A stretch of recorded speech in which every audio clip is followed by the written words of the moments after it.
Welcome back to another episode of Kicking It with Coach Red, where we bring you all the news, stories, takes, and opinions about your favorite teams from the Pacific Northwest, from the good to the bad to the Mariners. The sweet, sweet Mariners, baby.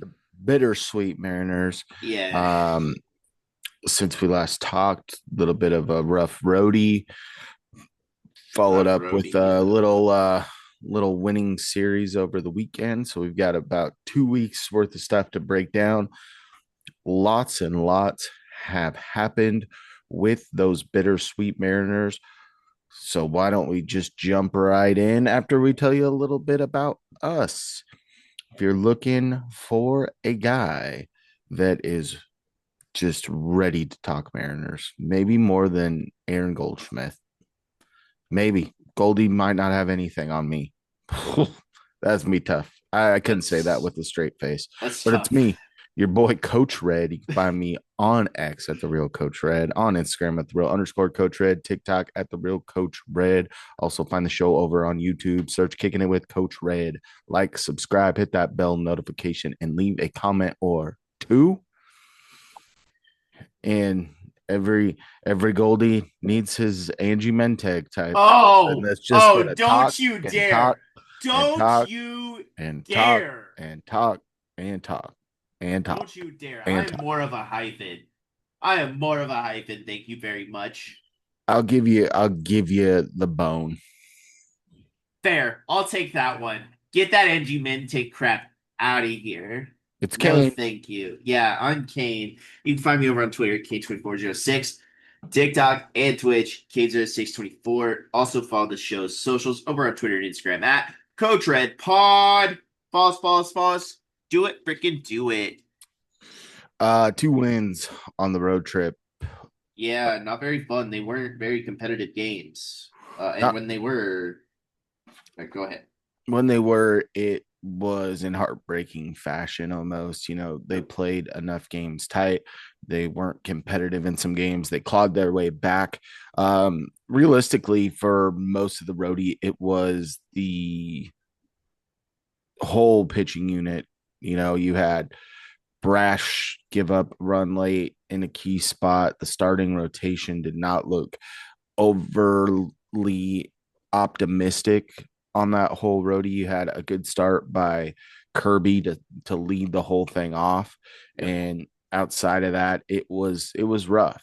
You lose Logan Evans to some inflammation in his arm, but you get Bryce Miller back.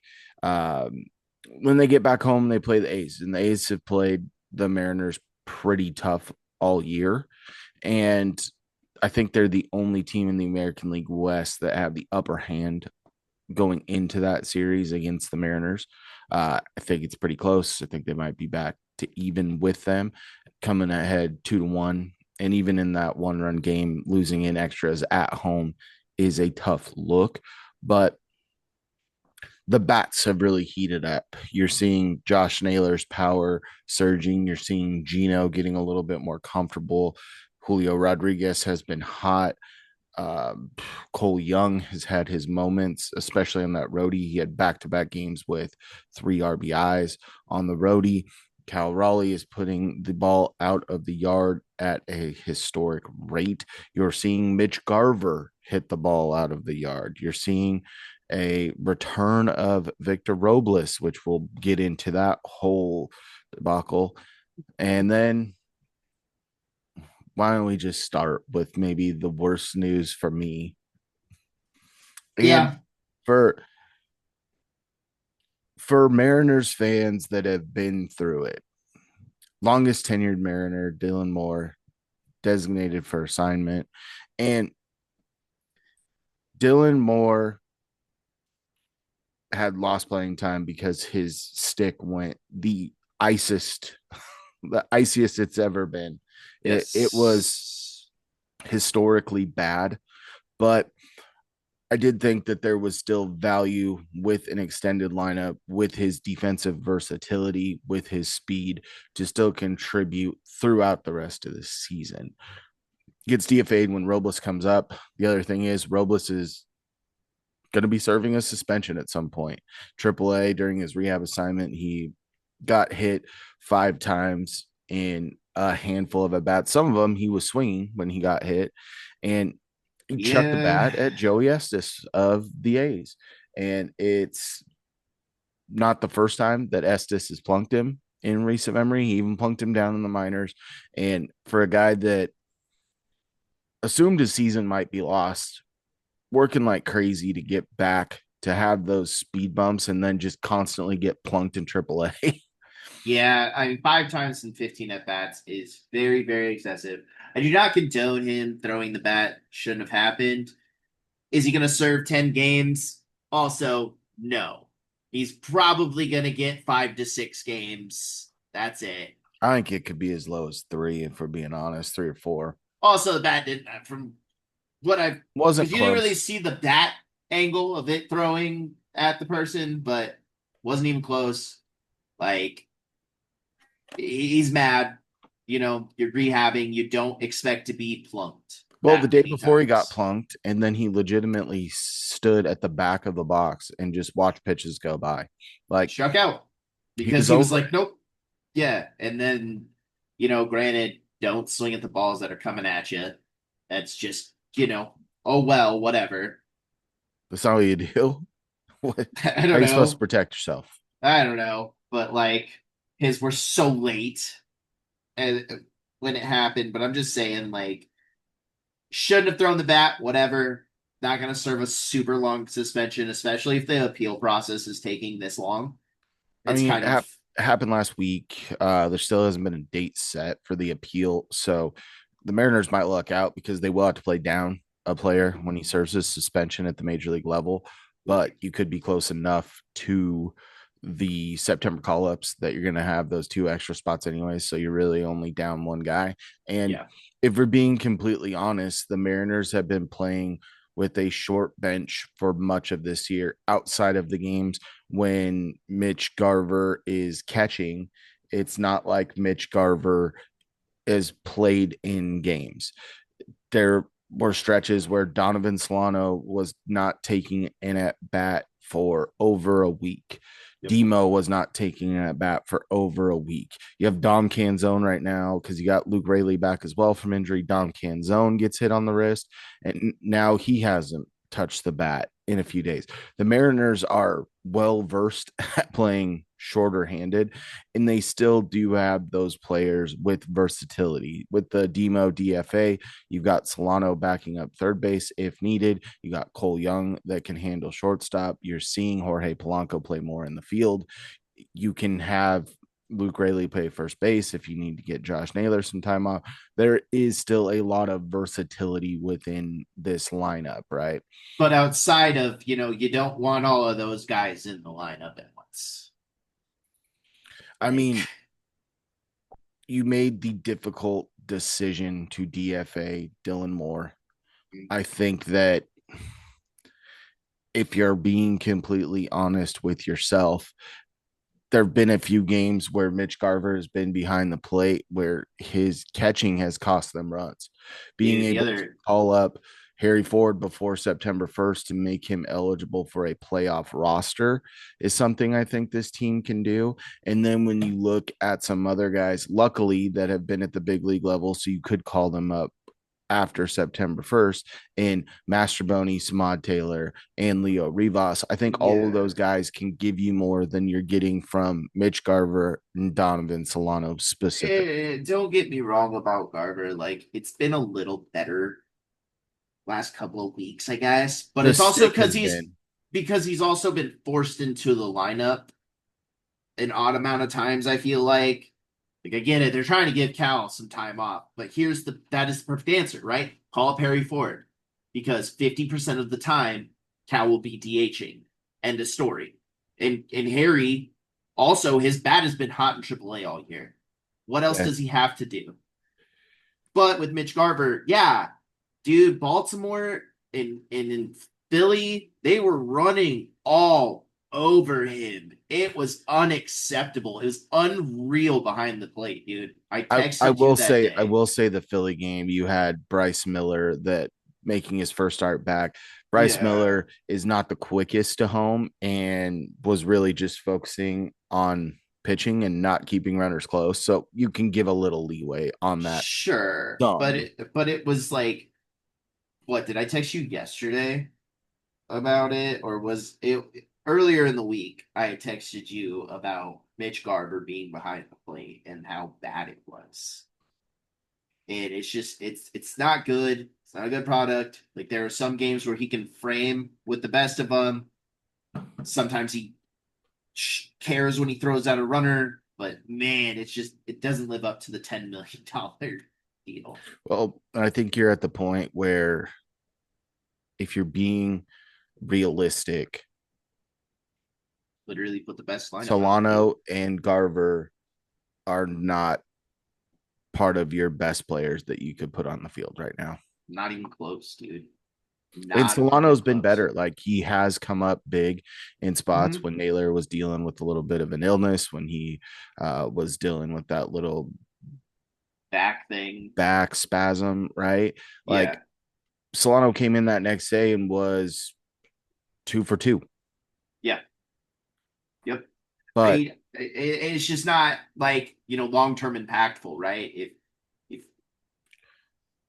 I don't know. I think well, Harry Ford makes an instant, like, this team better, right? A Samad Taylor or Leo Rivas helps make this team just that much better. It's what we need to be focusing on instead of, oh, saving money. You already cut Demo. You ate Ty France's money last year. Like, just put the best product out there. and even though the Mariners had a horrendous road trip, they still find themselves only 2 games back in the division. They're still holding on to a wild card spot. Going in today, they were only 1 game behind the top wild card spot. They're still Mm-hmm. only like 7.5 games back from the best record in the American League, coming off a 2-7 roadie. Yeah. And, again, the bats were awesome. Just as you said, pitching was not. Uh, yeah, I mean, coming home really does help getting back with the fans, getting back with the vibes. Well, and that's what you got to do is you really have to push to host playoff games, right? That's what the Yeah, Mariners have to strive for. They're playing for the Better Cup right now. Started off better. It's getting a little hairy, but we'll dive into that one next week. But if you're really trying to make that push to make a run in the playoffs, you can tell just how well they play at home, how much better their starters are at home. Yeah, their bats can get alive on the road, but if their pitching staff can't hang with it, and there is potentially reinforcements coming in the bullpen. Emerson Hancock has been doing some relief appearances. He's getting close to triple really good. digits. Um, you've got Gregory Santos that could be starting his rehab assignment as early as next week. Like you could potentially have some guys coming in and filling some spots because you have been dealing with some lackluster performances. You are getting guys that have been a little bit taxed. So being able to get some reinforcements and with Emerson Hancock can give you multiple innings out of the bullpen. Yep, It's a plus. it is a plus, and everything that I've been seeing about his starts down at AAA, striking out at a plus right now. That he's striking out more people than he ever has, and it's been consecutive starts when he was starting. Um, and as you said, the velo is almost too good where it is right now. Well, it was like Logan Evans. You tried to move him to the bullpen last year, and his stuff didn't play up. And that's what you did with Brandon Garcia. He was a starter. They moved him to reliever to kind of fast track him to the bigs a little bit quicker, right? So being able to do that augmentation going in to a playoff run, I think that's something you need to do. And Yes. it's going to be interesting to see how these last couple of weeks play out. Um, the roadie was tough, but you saw the vibes come back a little bit. I mean, Friday was pretty easy win, even though it got close late, 2-1 in extras against a team that's been pesky. And then they just came out and blitzed the A's on Sunday Yeah, with all the talk about them not handling left-handed pitching, oh boy, did they put, I mean, it's still not put to rest, but they wanted to put an emphasis on it, Well, and it smacked 11 on them. in Sunday's game, Cal Raleigh breaks the record for most home runs by a catcher, surpasses Salvador Perez. He hits the tying one in the first inning, and then I think it was the second or third inning. He Second. he takes the sole leader, and Cal, when he can get hot, he's in a little bit of a hot streak right now with the homers. And Extra I'm base not hits are saying just that coming for that him too. 60's out of reach for him right now. Not with how he's hitting.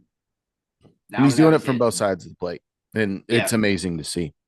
yeah. It's something that I don't expect him to have this type of season again, right?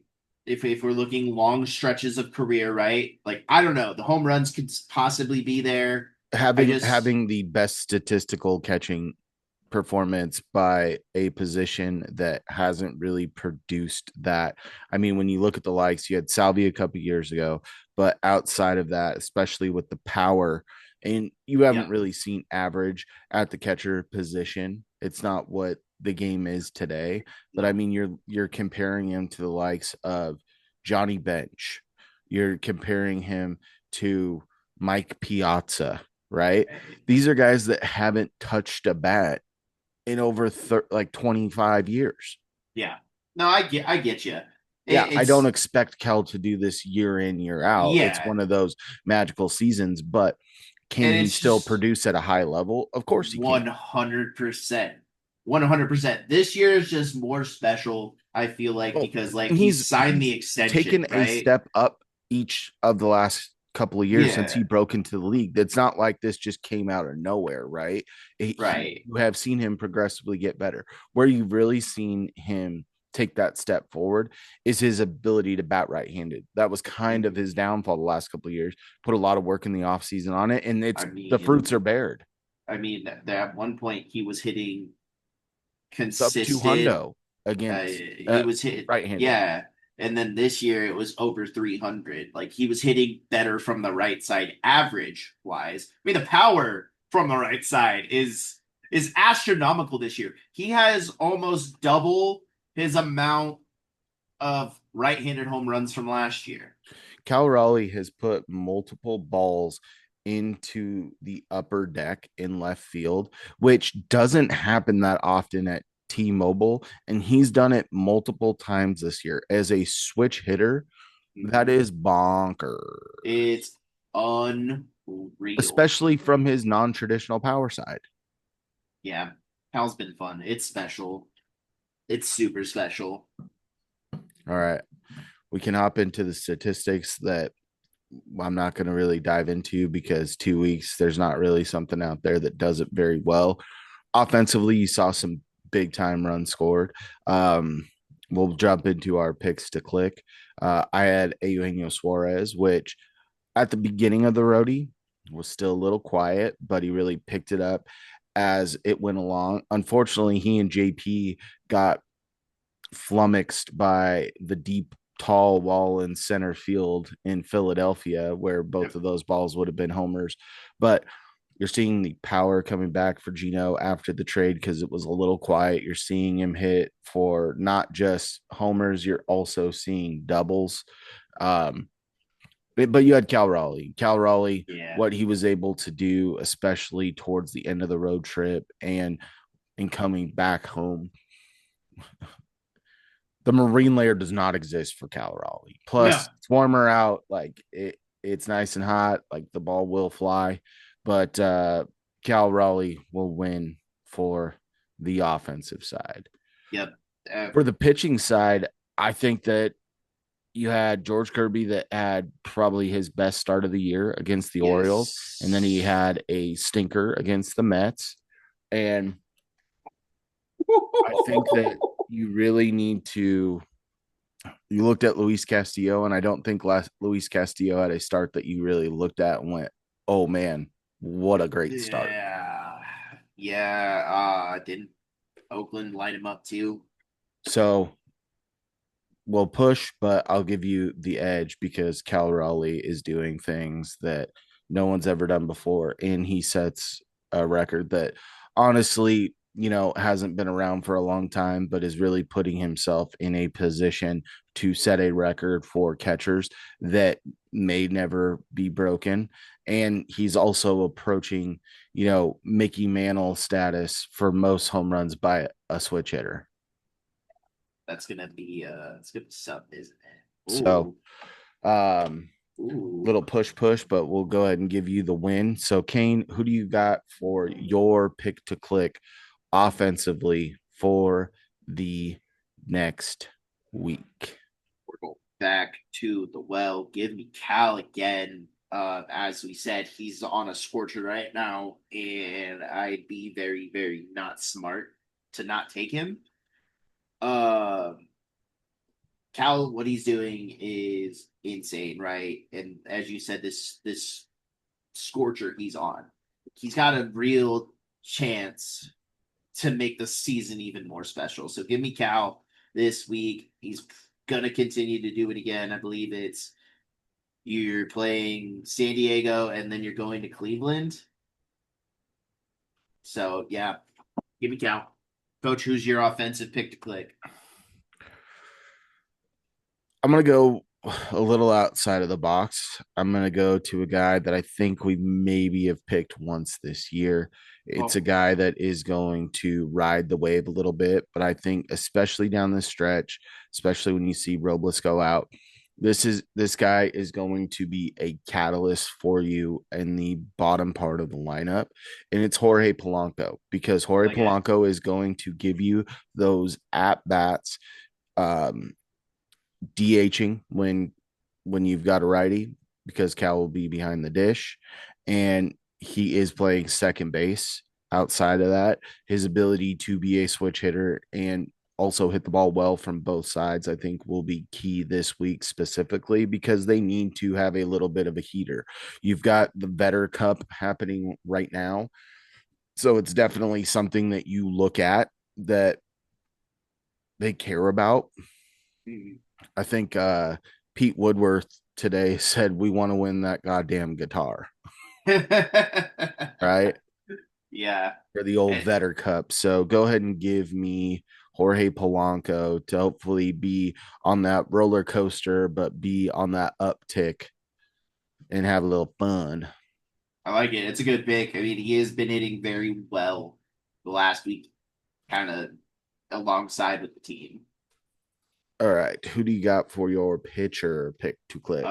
Just give me Brian Wu again. Like, dude, he came out and again shoved. Like, I I can't explain what he does, He especially against the dominates the A's. A's. I think he's had Dominance. one start where he's given up more than 3 runs against the A's, but whew, Yeah, he gave up the one. Was like, yeah, no big deal. Give me Brian again this week. Coach Red, who's your pick to click for pitching? I'm gonna go with Logan Gilbert. Logan Gilbert is coming off a career best 13 strikeouts on Sunday. We didn't even Yeah, touch on that. Um, how awesome was that, dude? he's getting the feel back. I don't love that his first start's going to be in the road in Cleveland, but if you look at Cleveland as a whole this year, they aren't hitting at the same clip that they were. Their power number, like your power numbers with like Stephen Kwan are better, and he's going to still hit for average, and you still have Jose Ramirez, but the rest of the team around them has not performed at as high a level with the sticks as they have in years past. So go ahead and give me Logan Gilbert on the road in Cleveland to go get you a clutch win this week and hopefully get 10 strikeouts in in doing so. Dude, like, His stuff is so tough to hit. let's on top of the offense just absolutely exploding yesterday, right? Giving Logan that much of a lead to work with. Usually, when a pitcher gets that much of a lead, they tend to just throw it over the plate. No, Logan was absolutely dialed. I didn't see a no Logan out there. I only saw Walter. he absolutely obliterated them yesterday. And it's what you needed to see to end the Mm-hmm. series. It's what you needed for this Mariners team to get back on track, taking a series at home. Hopefully, they could do the same against a very tough San Diego Padres team, and then going up against a Cleveland team that is in the playoff race, right? And then after that, you're going to Tampa Bay, who you handled well at home, but it's going to be interesting to see how they do on this roadie. But the Mariners have Tampa's going to be a put home run to themselves in a lose them. position. They've made a difficult decision that you weren't sure they were going to make with the DFA of Dylan Moore. I wouldn't be shocked if they make a little bit of firework moves with sending some guys down and DFAing them before the deadline to get these guys You playoff would eligible. you would genuinely hope, right? If we're thinking best interest of the team, they should, right? You can only do as much as management gives you. And this is unfortunately the best that they've given us so far. Yeah, so hopefully they can keep rolling, continue to make that push for the playoffs because they have a team, especially after that last homestand where a lot of the national heads said they had the best chance to represent the American League in the World Series. I think that they're going to have to play better on the road to make that stay true, but Yes. they have put themselves in a position to make a push to hopefully host some playoff games. And in doing so, I think gives them the best chance to move forward in the playoffs. Great. Great. That's going to wrap it up for this episode. We'll actually have two releasing tonight because we have a Seahawks one coming. It's been a while, and tomorrow is when cuts have to be made. So if we talk a lot of hypotheticals about who we think is going to make the team and who's going to have impact, and they aren't on the team tomorrow, then that episode is useless. So guess what? You get two tonight, but before when you take a break before you listen to the next episode or watch it over on YouTube, Kicking It with Coach Red, go give us a little follow on social media. You can find me, your boy, Coach Red, on X at The Real Coach Red, on Instagram at The Real _ Coach Red, TikTok at The Real Coach Red. Also, find the show over on YouTube. Search Kicking It with Coach Red.